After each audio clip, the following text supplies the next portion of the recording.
اعوذ باللہ من الشیطان الرجیم بسم اللہ الرحمن الرحیم لا الہ الا اللہ وحدہ لا شریک لہ وحدہ صمد لم یلد ولم یولد ولم یکن لہ کفوا احد اللہم صلی علی سیدنا محمد وعلی سیدنا محمد وبارک وسلم وصلی علی جمیع الانبیاء والمرسلین۔ السلام علیکم ورحمۃ اللہ وبرکاتہ۔ سورۃ النساء آیت نمبر 161،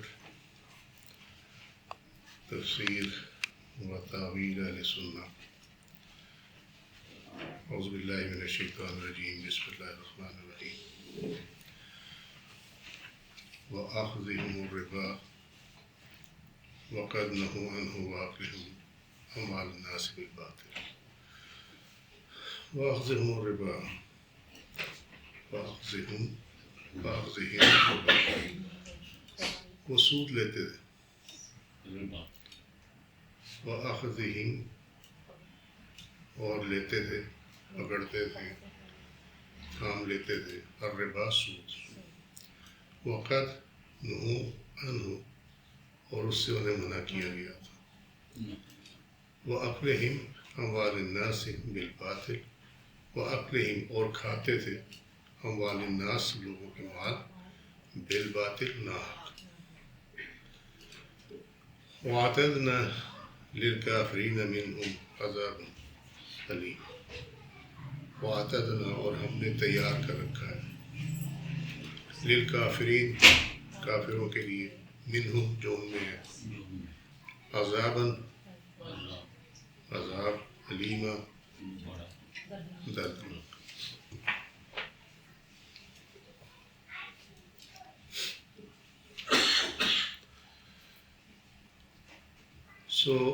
وَأَخْذِهِمُ الرِّبَا وَقَدْ نُهُوا عَنْهُ، یعنی سود، در سود کی جو ہے کمپاؤنڈ انٹرسٹ، نمبر 1، پری ڈیٹرمنڈ اماؤنٹ، ایڈیشنل اماؤنٹ، یعنی جب قرض دیا گیا تو اس ٹائم یہ کہا کہ میں نے 100 دیا تو میں 110 لوں گا، ٹھیک ہے۔ لائک وائز اگر 110 واپس نہ کیے تو پھر 110 پہ سود لگے گا، 100 پہ سود نہیں لگے گا۔ یہ کمپاؤنڈ انٹرسٹ ہو جاتا ہے، مرکب سود جو ہے۔ تو یہ جو حالتیں ہیں سود کی، یہ پہلی امتوں میں بھی حرام تھی، اس وجہ سے یہ فرمایا گیا وَقَدْ نُهُوا عَنْهُ، انہیں سے منع کیا گیا۔ وَأَكْلِهِمْ أَمْوَالَ النَّاسِ بِالْبَاطِلِ، اس کے دو طریقے ہو سکتے ہیں، رشوت خوری کے ذریعے سے پیسہ لوگوں کا کھا جانا، جیسے کہ اس آیت میں سورۃ المائدہ کی آیت نمبر 62 میں ہے، وَأَكْلِهِمُ السُّحْتَ، اور حرام خوری سے، اور یہ حرام خوری سے مفسرین نے بیان کیا کہ اس سے مراد رشوت خوری ہے، رشوت لینا۔ پیروکاروں اور غربا کا مال کھاتے تھے، ان کے لیے توریت میں تحریف کر کے، یعنی وہ جس قسم کا فتویٰ چاہتے تھے ویسا فتویٰ جو ہے وہ ان کو وہ دے دیتے تھے، اس کے پیسے لے لیتے، جس طرح آج ہوتا ہے، مولوی کے پاس جاتے ہیں، ہمیں اس طرح کا فتویٰ چاہیے ہوگا تو اتنے پیسے دے دیں، فتویٰ ہم دے دیں گے۔ تو یہ جو ہے یہ جو ہے لوگوں کا مال ناحق کھانے میں آتا ہے۔ یہ حضرت ابن عباس کا قول ہے، یہ بات ہے۔ وَأَعْتَدْنَا لِلْكَافِرِينَ مِنْهُمْ عَذَابًا أَلِيمًا، اور ہم نے ان کافروں کے لیے ذلت آمیز عذاب تیار کر رکھا ہے۔ یہ ہوگا تفسیر جو ہے اس کے وہ ظاہر کے مطابق ہے، جو یہ لکھا ہوا ہے یہی اس کی تفسیر ہے۔ 162 نمبر آیت، لَكِنَّ الرَّاسِخُونَ فِي الْعِلْمِ مِنْهُمْ وَالْمُؤْمِنُونَ يُؤْمِنُونَ بِمَا أُنزِلَ إِلَيْكَ وَمَا أُنزِلَ مِن قَبْلِكَ۔ لیکن الراسخون فی العلم منہم، ان میں سے جو علم میں پختہ ہیں، راسخ پختہ، ٹھیک، جو علم میں پختہ ہیں، والمؤمنون، اور وہ مومنین، یؤمنون، جو ایمان لائے، بما انزل الیک، اس پر جو کہ ان کی طرف بھیجا گیا ہے، وما انزل من قبل، اور جو ان سے پہلے بھیجا گیا، والمقیمون الصلاۃ ومؤتون الزکاۃ والمؤمنون باللہ والیوم الآخر، وہ مقیم الصلاۃ اور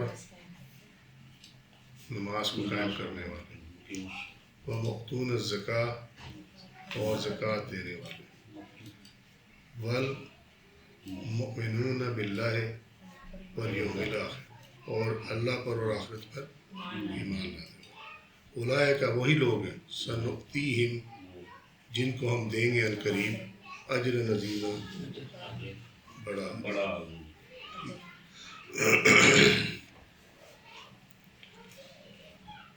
سو یہ جو جن کے لیے ذلت آمیز عذاب تیار کیا گیا ہے، ان میں سے وہ لوگ جو علم میں راسخ ہیں وہ اس حساب سے مستثنیٰ ہیں۔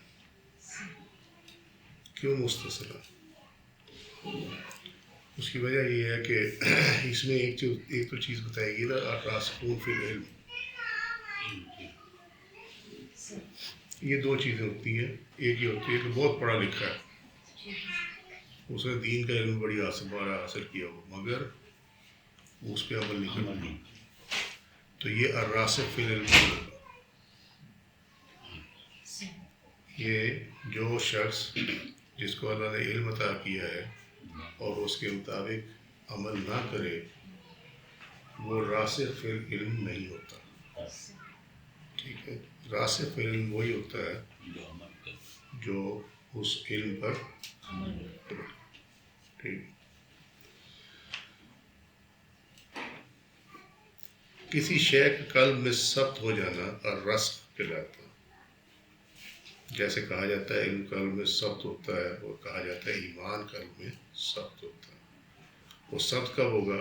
قلب میں ہے نا، قلب میں ہے، زبان پہ نہیں، قلب میں ہے۔ جب قلب میں ہو تو عمل بھی اس کے مطابق ہی ہو جاتا ہے۔ والمؤمنون یؤمنون بما انزل الیک وما انزل من قبلک ومقیمون الصلاۃ ومؤتون الزکاۃ۔ بعض نے کہا اس سے مراد رسل ہے۔ یہ بھی کہا گیا کہ اس سے مراد ہوا ہے کہ جو اس پر ایمان لائے، جو آپ صلی اللہ علیہ وسلم پہ نازل کیا گیا اور جو آپ صلی اللہ علیہ وسلم سے پہلے نازل کیا گیا، اور نماز کرنے اور زکوٰۃ دینے والے ایمان لاتے، یعنی احکام شریعت پر ایمان لاتے، زکوٰۃ نماز قائم کرنے پر اور زکوٰۃ دینے پر جملہ احکام شریعہ، یعنی دوسرے شرعی احکامات کے ساتھ ایمان لاتے، جس طرح اللہ تعالیٰ نے فرمایا وَلَكِنَّ الْبِرَّ مَنْ آمَنَ بِاللَّهِ، سورہ البقرہ آیت نمبر 177۔ لیکن نیکی اس کی ہے جو اللہ پر ایمان لائے۔ یعنی اس کا معنی کیا ہوا؟ اس کا معنی یہ ہے جو سامنے ہے، اس کو کہتے ہیں، جو اس کے ٹرم یوز ہوتی ہے تفسیر میں، کہا جاتا ہے کہ اس کی آیت کا جو تقدیر ہے نا، وہ یہ ہے، تقدیر یہ ورڈ ہوتا ہے اس کا، کہ تقدیر یہ ہے وَلَكِنَّ الْبِرَّ الْإِيمَانُ بِاللَّهِ، لیکن اللہ پر ایمان لانا ہی اصل نیکی ہے۔ یعنی اس کا معنی یہ ہے، یہ جو آیت ہے نا، یہ والی، اس کا ایکچولی مراد جو ہے وہ یہ ہے کہ اللہ پر ایمان لانا جو ہے وہی اصل نیکی ہے۔ اب یہاں اس میں قرآن کے اس ٹیکسٹ میں اتنے حصے میں کاتب کی غلطی موجود ہے۔ یہ ان لوگوں کی سمجھ کے لیے جو ایجوکیشن اسٹڈیز اس میں عام بندہ جو ہے اس کو اس سے فرق نہیں پڑتا، کیونکہ معنی چینج نہیں ہوا۔ یہ حالت رفع میں ہے، والمؤتون، یہ جو المؤتون نظر آ رہا ہے یہ حالت رفع میں ہے۔ یہ جو ہے المقیمین یہ حالت جر میں ہے، ٹھیک ہے۔ سو یہ مس میچ ہے یہاں پہ، جبکہ اس کے پیچھے جو ہے وہ کوئی ایسی چیز نہیں ہے اتنے سے کہ جو اس کو مجرور کر دے، ٹھیک ہے نا۔ من تو ہے لیکن وہ عطف ہے قبلک پہ، وہ اس پہ عطف نہیں ہے اس کا. یاد آ رہی ہے گرامر کے بھائی؟ ٹھیک ہے. سو یہاں اس کے پیچھے والمقیمین کے پیچھے کوئی ایسی چیز نہیں ہے جو اس کو جر میں لے جائے. صحیح. تو اس کو جو ہے حالت رفع بھی ہونا چاہیے تھا. تو یہ وجہ کیا بنی ہے وہ وجہ بتا دیتے ہیں. حضرت ابن مسعود کی قرأت میں یہ والمقیمون الصلاۃ والمؤتون الزکوٰۃ تھا. وہ اس کو صحیح پڑھتے تھے. یہ والمقیمون ہے اور یہ والمقیمین ہے. ٹھیک ہے. گرامیٹکلی یہ ٹھیک ہے کیونکہ آگے بھی حالت رفع ہے یہ. مگر اس کے معنی میں فرق نہیں پڑتا. اس سے معنی چینج نہیں ہوتا. ہاں یہ وہ جب قرآن لکھا گیا نا پیپر پہ مصحف جب لکھا گیا پیپر پہ اس کو کنورٹ کیا گیا تو اس ٹائم کاتب سے یہ غلطی ہوئی ہے کیونکہ وہ ساتھ ہم نے لغت پڑھی ہے نا تو وہ ان میں سے کسی کی وجہ سے لے کے آئی یہاں پہ. اور عثمان رضی اللہ عنہ نے اس کو کیری کرنے دیا. انہوں نے کہا یہ عرب خود ٹھیک کر لیں گے کوئی مسئلہ نہیں ہے اس کے ساتھ. کیوں کہ معنی چینج نہیں ہو رہا تھا. وہ اب تک چلا آ رہا ہے. یہ ایک جگہ نہیں ہے یہ 3 جگہ اور بھی ہیں جہاں پہ یہ ہو.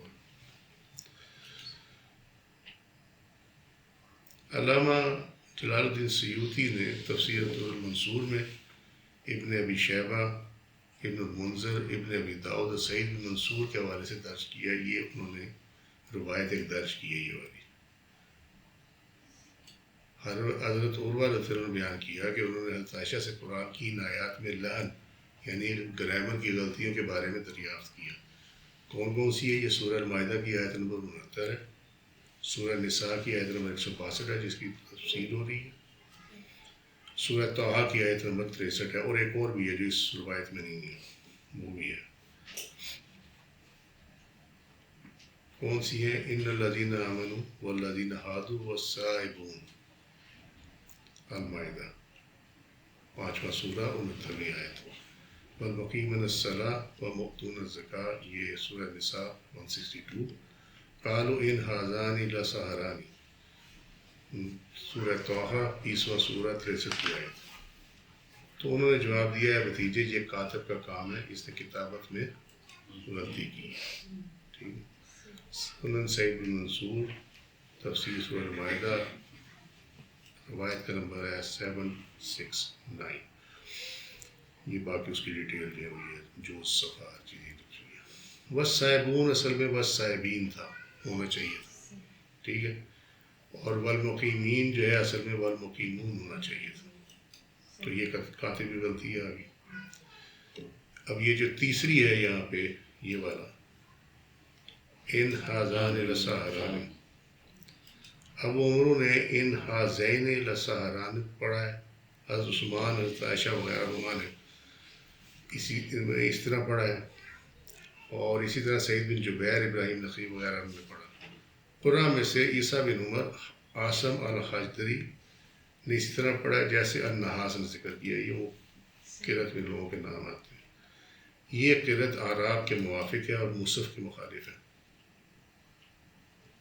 ٹھیک.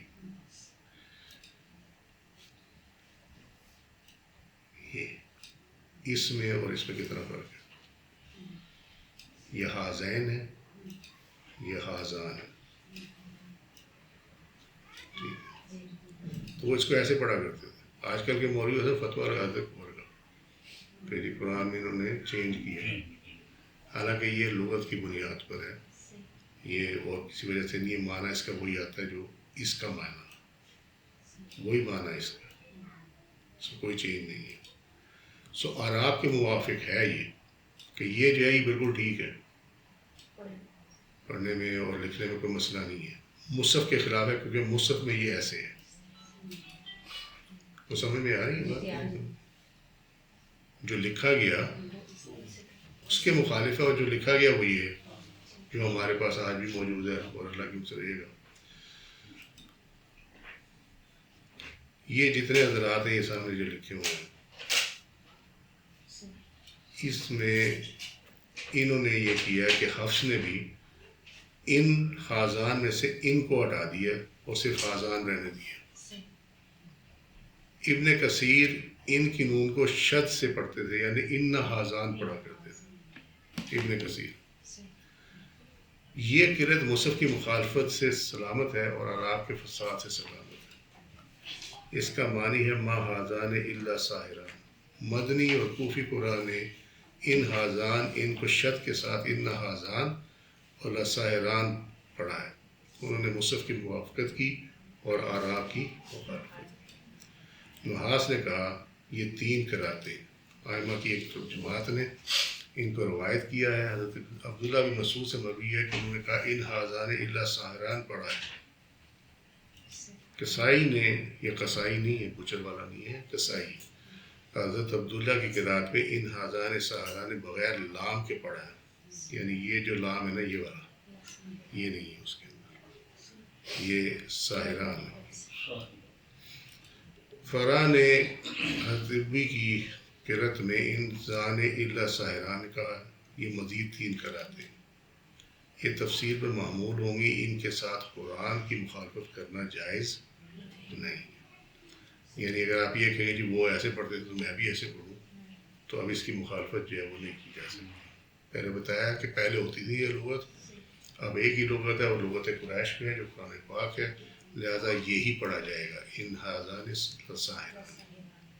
ٹھیک ہے. اب اس کو بنیاد یہ جو سارا آپ نے بیان کیا اس کا پس منظر بیان کیا ہوگا کہ کل کو اٹھ کے تمہیں یہ کہے گی قرآن میں تو یہ غلطی ہے، تو کم از کم جواب تو ہو.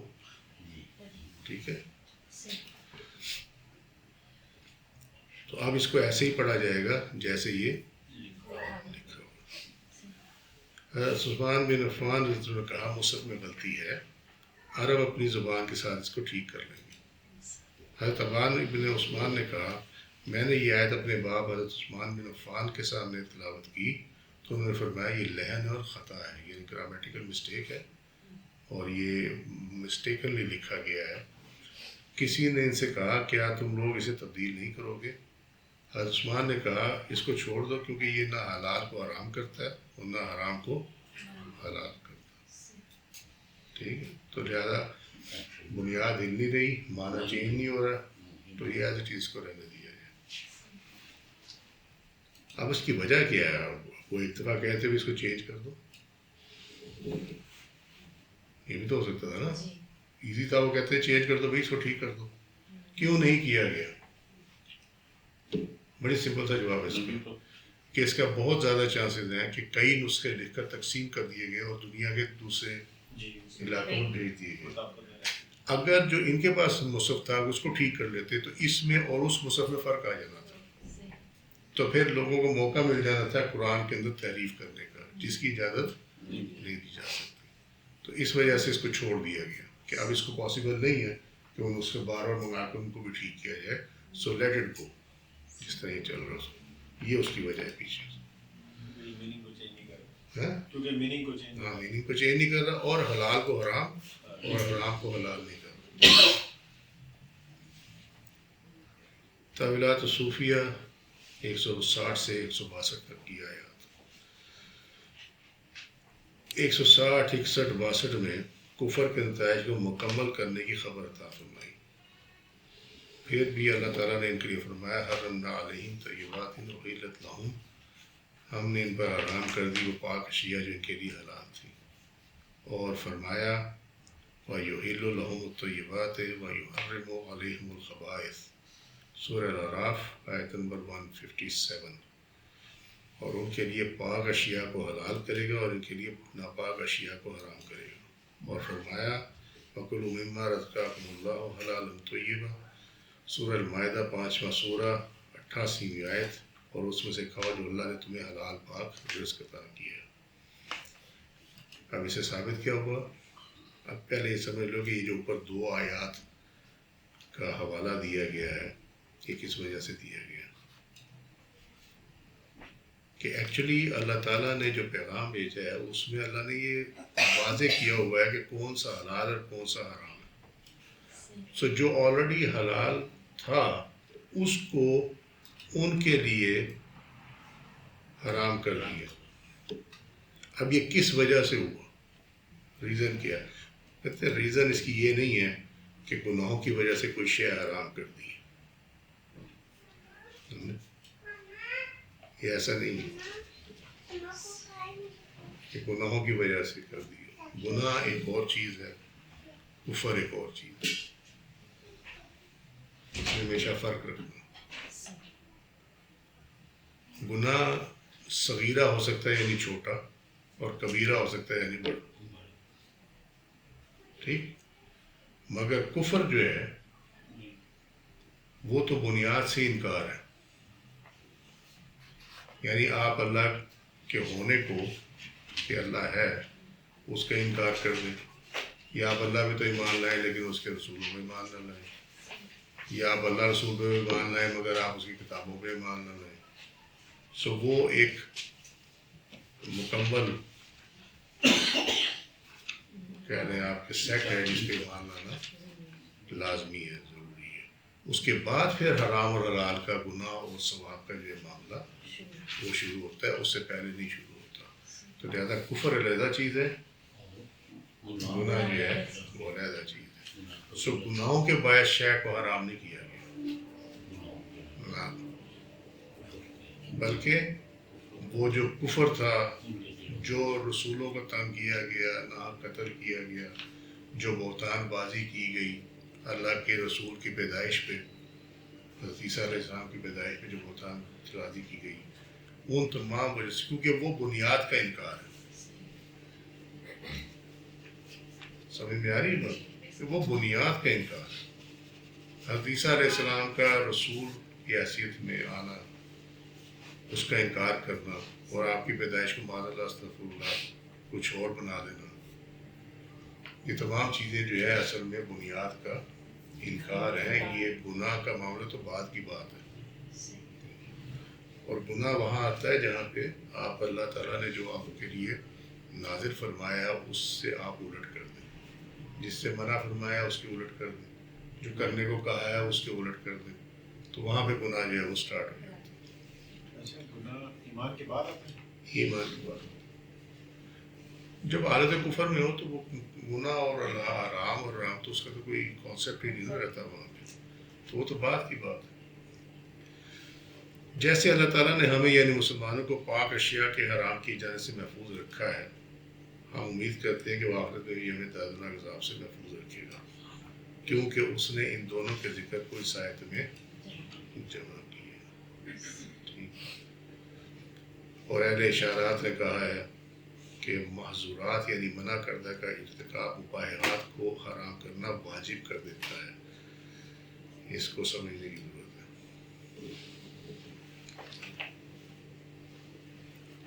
محظورات کیا ہے؟ منع کیا گیا. ٹھیک ہے، منع کس سے کیا گیا؟ مثال لے لیتے ہیں، ہم کہتے ہیں منع کیا گیا جھوٹ بولنے سے. ٹھیک ہے، منع کیا گیا شراب پینے سے.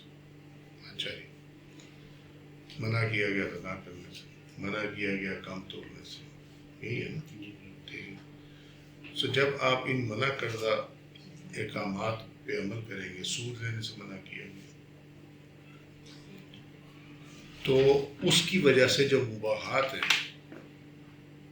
حرام اور حلال میں تو چینج نہیں ہوگی، لیکن جو ان بٹوین ہے، مباح جو ہے، وہ اس کو حرام کر دینا واجب کر دیتا ہے.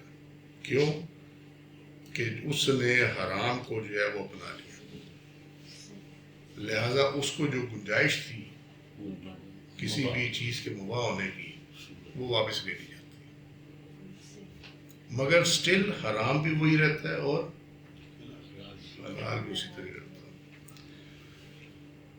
الشیخ رحمہ اللہ نے کہا مباحات کے ارتکاب میں اسراف، مناجات یعنی دعاؤں کے حرمان یعنی قبولیت سے انکار کو واجب کر دیتا ہے. مباحات کے ارتکاب میں اسراف، کہ آپ مباحات کو اتنا اپنا لیں، ٹھیک ہے، وہ تو اس کا رزلٹ کیا ہوگا کہ دعاؤں کا جو قبول کیا جانا ہے اس سے انکار ہو جائے گا. یعنی سمپل الفاظ میں دعائیں قبول نہیں ہوگی، دعائیں قبول ہونا جو ہے وہ اور ان دونوں اقوال میں اشارہ ہے کہ ظلم انسان کی خاص عادت ہے، یعنی انسانی نفس کی، کیونکہ اسے ظلم اور جہل کی عادت پر تخلیق کیا گیا۔ ظلم کہتے ہیں کہ اس کو ہے زیادتی کرنا، غلط روش اختیار کرنا، ناانصافی کرنا، حق تلفی کرنا، بدسلوکی کرنا، حد سے تجاوز کرنا، کسی چیز کا غلط جگہ یا بے موقع استعمال کرنا، یہ ظلم ہے۔ یہ تمہیں ساری تو سمجھ میں آ جائے گی، زیادتی کرنا، کسی سے غلط راہ اختیار کر لینا، یہ بھی اپنے آپ پہ ظلم ہے، ناانصافی کرنا، یہ بھی اپنے آپ پہ ظلم ہے، حق تلفی کرنا دوسروں پہ ظلم ہے، ناانصافی کرنا یہ بھی دوسروں پہ ظلم ہے، اپنے سے بھی ظلم ہے، دوسروں سے بدسلوکی کرنا یہ بھی تمہیں سمجھ میں آ جائے گی، حد سے تجاوز کرنا یہ بھی سمجھ میں آ جائے گی کسی حد تک، مگر جو چیز سمجھ میں نہیں آئے گی وہ یہ ہے کہ کسی چیز کا غلط جگہ یا بے موقع استعمال کرنا۔ اس کی دو ڈائمنشنز ہیں۔ ایک ڈائمنشن اس کی یہ ہے کہ آپ کو اللہ نے پیسہ دیا ہے اور آپ اس کو اڑا دیں، بجائے کہ اس کو آپ سیدھے کاموں میں لیں، آپ اس کے ذریعے جو ہے وہ غلط کام کریں، یہ بھی اس چیز کا بے موقع استعمال ہے، ٹھیک ہے۔ اس طرح اور بھی چیزیں اللہ تعالیٰ نے آپ کو دوسروں کی نسبت زیادہ دی ہے اور آپ اس کا استعمال جو ہے وہ غلط طریقے سے کرتے ہیں یا غلط راہ میں کرتے ہیں اس کے، مگر جو اس کی سیکنڈ ڈائمنشن ہے وہ بہت خطرناک ہے، اور وہ خطرناک یہ ہے کہ اللہ تعالیٰ نے آپ کو کوئی قوت عطا کی ہے، کوئی علم باطن عطا کیا ہے، کوئی اللہ تعالیٰ نے آپ کو ایسی چیز عطا کی ہے جو دوسروں کو نہیں کی، اور اس کا استعمال جو ہے وہ آپ کا امتحان ہوتا ہے۔ فار ایگزامپل اگر اللہ تعالیٰ نے علم کشف عطا کیا ہے تو اب یہ نہیں ہے کہ آپ کو معلوم ہو گیا سامنے جو شخص آ رہا ہے، آیا وہ آپ کے سامنے جو کھڑا ہے یہ اندر سے کیا ہے یا یہ کیا کر کے آ رہا ہے۔ اگر اللہ نے آپ کو یہ علم عطا کیا ہوگا، جیسے حضرت عیسیٰ علیہ السلام کے بارے میں قرآن میں آئے تھے کہ میں تمہیں یہ بتا سکتا ہوں کہ تم کیا کھا کر آئے ہو اور کیا گھر چھوڑ کر آئے ہو، ٹھیک ہے۔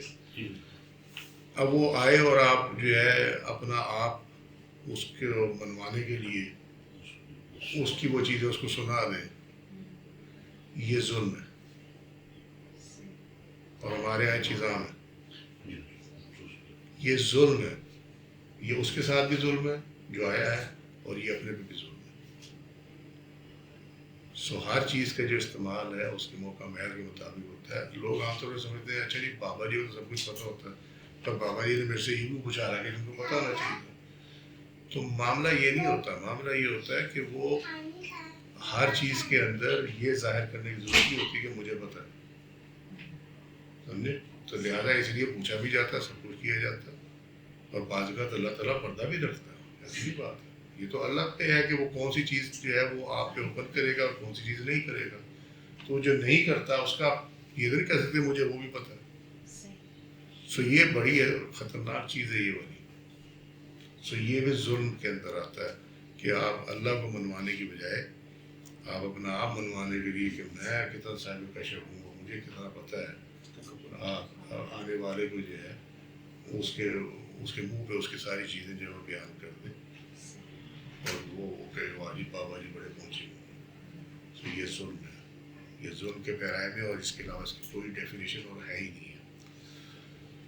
اور جہل یعنی لا علمی اور کم علمی کی عادت پر تخلیق کیا گیا۔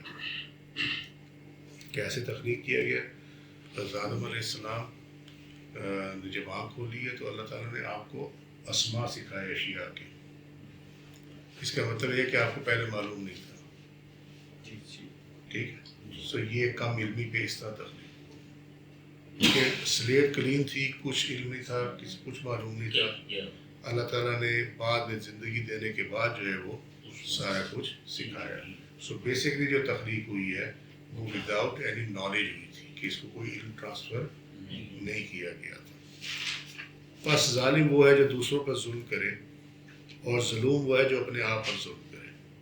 فَبِظُلْمٍ مِّنَ الَّذِينَ هَادُوا حَرَّمْنَا عَلَيْهِمْ طَيِّبَاتٍ أُحِلَّتْ لَهُم میں اشارہ کیا گیا ہے. یعنی حلال اشیاء کو حرام کر دیا جانا ان کے اپنے آپ پر ظلم کرنے کی وجہ سے ہوا، جو انہوں نے اللہ کے ساتھ کیے گئے عہد کو توڑ کر، اللہ کی آیات کا انکار کر کے، انبیاء کو ناحق قتل کر کے، حضرت عیسیٰ علیہ السلام کی رسالت کا انکار کر کے، اور حضرت مریم علیہ السلام پر بہتان لگا کر وَبِصَدِّهِمْ عَن سَبِيلِ اللَّهِ كَثِيرًا لوگوں کو اللہ کی راہ سے روک کر کیا. سو یہ اس ایک وجہ سے نہیں ہوا کہ ان کے لیے حلال اشیاء کو حرام کر دیا گیا. ایکچولی یہ اسٹریک ہے پوری کی پوری.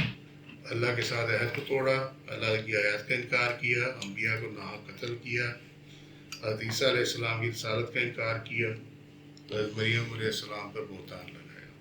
سمجھے؟ سو یہ چیزیں جو ہیں اس کی وجہ سے وہ سارا حرام. علم باطن کی تو میں نے مثال دی ہے. اگر آپ کو کسی کی برائی کا پتہ ہے اور آپ اس کو یہ بتانے کہ تو جتنا مرضی چھپا، مجھے تو پتہ ہے، کوئی بھی نیت ہو تو یہ بھی ظلم ہے. اور کہ فَأَخْذِهُمُ الرِّبَا وَقَدْ نُهُوا عَنْهُ وَأَكْلِهِمْ أَمْوَالَ النَّاسِ بِالْبَاطِلِ. اور دوسرے فسق و فجور کے باعث ہم ان کی پاک اشیاء طیبات کو اختیار کرنے کی استطاعت کو ختم کر دیا، جس کے ذریعے وہ قربات، درجات جنت میں اعلیٰ و افضل مقامات یعنی الغرفات تک پہنچ سکتے تھے. یوں نہیں ہوا کہ حرام جو ہے وہ کسی حلال چیز کو حرام کر دیا، نہ، بلکہ کیا ہوا کہ حلال کو اختیار کرنے کی استطاعت ختم کر دی. توفیق ہوا مسئلے کی.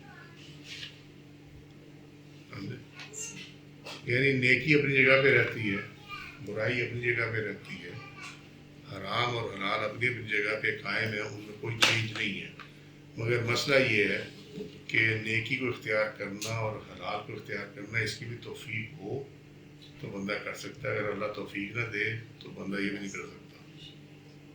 ٹھیک ہے؟ تو وہ کیوں توفیق دے گا اور کیوں توفیق نہیں دے گا، کوشچن یہ ہے. ٹھیک ہے؟ تو اس کی بنیاد بندے کی اپنی نیت ہے، اپنی نیت. انما الاعمال بالنیات، اپنی نیت ہے. جیسی اس کی نیت ہوگی اللہ اس کو ویسی توفیق دے گا. سمجھ میں آئی بات؟ اگر وہ دل سے یہ کہے کہ شراب پینا کوئی بری بات نہیں ہے، یہ کوئی گناہ نہیں ہے، ٹھیک ہے، تو اب اس نے قلب سے کر لیا نا اس کو ایڈمٹ، لہذا اب اللہ تعالیٰ اس کو جو ہے وہ حرام ہی کی توفیق دے گا، حلال کی طرف جانے دے گا، کیونکہ اس نے قلب سے اس کی تصدیق کر دی ہے معاذ اللہ استغفر اللہ کہ شراب پینا یا جوا کھیلنا یا زنا کرنا کوئی مسئلہ نہیں ہے، کوئی گناہ نہیں ہے. ٹھیک ہے؟ ہاں. تو یہ ایکچولی ان ادر ورڈس یہ قرآن کا انکار ہے. یا اگر کوئی حکم اس کے متعلق حدیث میں ہے تو یہ نبی کریم صلی اللہ علیہ وسلم کے قول کا جو ہے انکار ہے، اور نبی کا انکار جو ہے وہ اللہ کا انکار ہے. سو الٹیمیٹلی گھوم کر بات وہیں پہ چلی جاتی ہے. سو جو قرآن میں اور حدیث میں وارد ہو چکا حلال وہ حلال ہے، جو حرام وارد ہو چکا وہ حرام ہے، جو مباح وارد ہو چکا وہ مباح ہے، مگر اس کو اختیار کرنے کی توفیق جو ہے وہ اللہ تعالیٰ آپ کی اپنی نیت اور اعمال کے مطابق اس کا فیصلہ کرتا ہے. احلت لہم سورہ نساء 160 نمبر آیت. یعنی حلال فسق و فجور کے ملاوٹ سے قبل ظاہراً پاک ارواح کے لیے ہے کہ جو حلال کیا گیا وہ ایکچولی پاک ارواح کے لیے ہے کہ جن کے ہاں ابھی تک فسق و فجور کی، نافرمانی کی اور اعلانیہ گناہ کی ملاوٹ نہیں ہوئی. کیونکہ وقت و یہ بات للطیبین سورہ نور 24واں سورہ 26ویں آیت، اور پاکیزہ عورتیں پاکیزہ مردوں کے لیے ہیں. بے شک اللہ تعالیٰ پاک ہے اور پاک کے سوا کوئی شے قبول نہیں کرتا. یعنی اگر آپ حرام کے مال سے زکوٰۃ دیں اور آپ خوش ہو جائیں کہ میں نے تو زکوٰۃ نکال دی ہے تو میرا مال پاک ہو گیا، تو ایسا نہیں ہونے والا، کیونکہ جو آپ نے نکالا ہے وہ بھی حرام کا ہی ہے. اب دوسری بات یہ ہے جی اگر میں ایسے کر دوں کہ جو حرام مال کی جو زکوٰۃ ہے وہ میں اپنے حلال پیسے سے نکال دوں تو وہ بھی نہیں ہونے لگا. کیونکہ آپ گندم بو کے نا جو نہیں کاٹ سکتے. سمجھ میں آ رہی بات؟ جو آپ بولو گے وہی آئے گا, اس کا رزلٹ تو وہی آئے گا, لہٰذا وہ بھی نہیں ہونے والا. جب انہوں نے یعنی اہل کتاب نے شرک کیا تو وہ ناپاک ہو گئے. ٹھیک ہے, سو یہ جو حلت تھی یہ ختم ہو گئی, کیونکہ مشرک نجس ناپاک ہیں, لہذا انہیں طیبات سے محروم کر دیا گیا, کہ پاکیزگی سے انہیں محروم کر دیا گیا, پاکیزہ اشیاء سے, اور اللہ کی راہ سے روک دیے گئے. پھر انہوں نے اللہ کی وحدانیت اور احدیت کا انکار کر دیا. شرک جو کیا تو انہوں نے ساتھ ملا لیا نا, تو لہذا وحدانیت اور احدیت جو ہے اس کا یہ پریکٹیکل انکار ہو گیا. وعددنا للکافرین منہم, اس سے مراد وہ لوگ ہیں جنہوں نے اپنے آپ پر ظلم کیا. یہ ہم ڈسکس کر چکے ہیں. عذاباً علیمہ, یہ عذاب علیم دردناک عذاب کیا ہے؟ درجات اور قربات کے حرمان کی صورت, یعنی ان کے لیے حرمان کہتے ہیں ریفیوزل کو, کہ ان کے لیے درجات اور قربات, نہ جنت کے درجات ہیں نہ اللہ کا قرب ہے. ٹھیک ہے, اس سے ہم کو فارغ کر دیا گیا بالکل. لیکن الراسخون فی العلم منہم, اس سے مراد وہ یہود ہے جو علم میں راسخ یعنی پختہ تھے. وہ لوگ تھے جو سچ پر قائم, علم پر عمل کرنے والے تھے, یہاں تک کہ انہیں پوشیدہ باطنی علم بھی حاصل ہو گیا تھا. تب انہوں نے اپنے کسبی علوم کو عطائی علوم کے ساتھ منسلک کر دیا. کسبی علوم کہتے ہیں جس کو آپ کوشش کر کے حاصل کریں, کسب کر کے. ٹھیک ہے, ہاں. اور عطائی جو ہے وہ ہے جو اللہ تعالیٰ آپ کو خود عطا فرمائے. یہاں پہ محنت کی وجہ سے عطا فرماتا ہے, کسبی علم جو ہے عطا اللہ ہی کرتا ہے, لیکن محنت کے رزلٹ میں کرتا ہے. اور عطائی جو ہے یہ اس کے لیے اس کو کوئی چلا وغیرہ کاٹ نہیں پڑتا, اللہ تعالیٰ اپنی جناب سے اس کو عطا کر دیتا ہے. جیسا کہ حضرت عبداللہ بن سلام رضی اللہ عنہ کا حال ہے, آپ نوریہ علم کے عالم تھے, یہودی تھے مگر نوریہ علم کے عالم تھے. کیسے عالم تھے؟ بندہ کہتے ہیں جی قرآن تو نہیں تھا, نہیں, ان کے پاس توریت تھی. انہوں نے توریت جو نازل ہوئی تھی نا اسی کو پریکٹیسائز کیا. یہ نہیں کیا کہ اس کو چینج کر دیو یا عزیر علیہ السلام کو بیٹا بنا دیو اللہ کا, یہ نہیں انہوں نے کیا. اس وجہ سے وہ نوری عالم تھے, نوریہ علم کے عالم تھے. ٹھیک ہے, اور اس کے ذریعے نبی صلی اللہ علیہ وسلم کی صفات کو پڑھتے تھے. یعنی توریت میں ذکر تو تھا, تو انہیں معلوم تھا کہ نبی صلی اللہ علیہ وسلم نے آنا ہے. جب وہ اس علم میں راسخ اور پختہ ہو گئے تو انہوں نے ان کا یہ علم قرات علم معرفت کے ساتھ منسلک ہو گیا. کون سا علم؟ یہ والا. ٹھیک ہے, پھر معرفت بھی حاصل ہو گئی, اور علم قرات جو ہے اس کو جو پڑھتے تھے توریت کو, اس کو صاحب معرفت کے ساتھ اس کو اٹیچ کر دیا. یعنی یہ اس کو آپ ایسے سمجھ لیں کہ ایک بندہ روز قرآن شریف پڑھتا ہے, وہ صرف پڑھتا ہے, اور پھر ایک وقت ایسا آتا ہے کہ جیسے وہ آیت پڑھ رہا ہوتا ہے اس کے ساتھ ساتھ اندر اس کے چل رہا ہوتا ہے کہ یہ ایسے ہے, یہ اس کے ساتھ منسلک ہے, یہ اس آیت کی حقیقت یہ ہے. تو ان کی یہ دوسری والی سٹیج آ گئی تھی. لہذا جب انہوں نے رسول اللہ صلی اللہ علیہ وسلم کا چہرہ مبارک دیکھا تو کہا میں انہیں پہچانتا ہوں, اور یہ کسی کاذب کا چہرہ نہیں ہے. کیوں پہچانتا ہوں؟ وہ جو معرفت توریت پڑھتے ہوئے حاصل ہوئی تھی اس کی وجہ سے وہ پہچانتے ہیں. ٹھیک ہے, اور انہوں نے کہا یہ کسی جھوٹے نبی کا یا جھوٹے کا جو ہے یہ چہرہ نہیں ہے. پھر وہ آپ صلی اللہ علیہ وسلم پر ایمان لے. تو کس روشنی میں لائے گی؟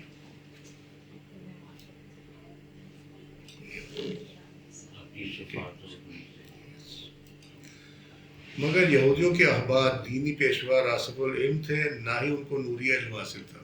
یہ ہمارے والے علماء کا حال ہے کہ رسول اللہ صلی اللہ علیہ وسلم کی صفات کو اس کے ذریعے سے پڑھ سکتے. اب عالم یہ ہے کہ نہ اللہ کی صفات کو پہچانتے ہیں, اور نہ ہی جو ہے نبی کریم صلی اللہ علیہ وسلم کی صفات کو پہچانتے ہیں, اور ہے مولانا علامہ فلانے ڈمکانے, یہ سارے ایسے ہی.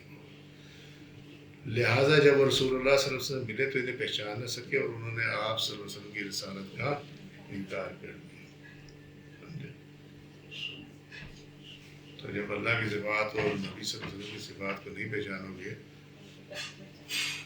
تو پھر اللہ کے نبی صلی اللہ علیہ وسلم کو کیسے پہچانو گے؟ تو اگر وہ آج کے دور میں بھی اگر سامنے سے گزر جائے تو یہ انہیں پہچان نہیں سکتے. اس کی باطنی جو شرح وہ یہ ہے. لیکن الراسخون فی العلم منہم، یہ مومن اہل کتاب ہے، اور اللہ تعالیٰ نے ان کو صاف یوں بیان کی جائے کہ پوری آیت آگے جو ہم نے ابھی اوپر پڑھی تھی. اور اجر عظیم وہ ہے جو ازلی عنایات کے بعد عطا ہوئی، اور وہ ہے تخلیق کے بعد نور کا چھڑکاؤ. یہ ہم پڑھ چکے ہیں پہلے سارا تفصیل، ٹھیک ہے. اور ہر کسی کے لیے اجر عظیم کی مقدار اس کی کاملیت کے درجے پر منحصر ہے.